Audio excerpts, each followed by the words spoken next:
may naririnig din ako, ewan ko kung totoo to ha. Binugbog mo daw si Apex.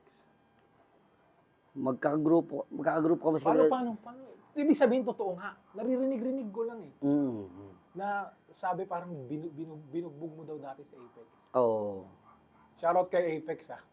Eh wala, tapos naman na yun eh. Oo, tapos na. Shoutout. Nagkapasensya na rin kami ron. Paano nangyari? Paano nangyari yung ano? Anong... Tambay siya sa amin dati. Sa Pasay. Oh, so hindi namang group na... Hindi kami kakagrupo. Tambay lang siya. Dahil kay Ken Magat. Ah, kay Ken. Pinakilala siya sa amin ni Ken Magat. Yun. That time, bata pa si Apex talaga. Bata pa.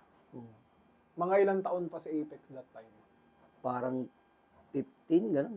16. Hindi na kami kakalayo dito dyan eh. Ako matanda na ako noon. Hanggang ngayon, matanda pa. Immortal ako eh. Hindi nagbabago yung edad ko eh. Parang hindi nagbabago, no? Oo, 300 na ata ako ngayon eh. Ang tindi mo. Hindi yun nga. Tapos, nag-text yung sa unang asawa ko, may nag-text na, mamamatay ka kasama ng pinagbubuntis mo. Abang nag-drive kayo ng motor. Yun. Nagsubong sa kanya yung asawa ko, tinawagan ko yung number, nanay niya sumasagot. Ngayon, nagpanggap ako na, kilala na kita, huwag ka magpapakita sa akin. Ganon. Oh. Pero totally, hindi ko pa talaga kilala kung sino yun. Pero si Apex talaga nag-text mo? Hindi ko alam eh. Pero number niya eh. Number niya. Tapos, sabi ng nanay niya, may kausapin mo nga to, sino to? Yun, sabi niya, eping pa ako noon, eping pa. Peng, si Apex to.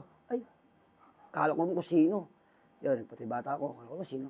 Manood ka ng battle ko, manood ka ng ano, Dongalor of Awards, kasi kasali akong Dongalor of Awards eh. Manood ka ba? Sabi niya, oo, punta ako. Yun. Pagkapunta niya, Doon mo na binanatan.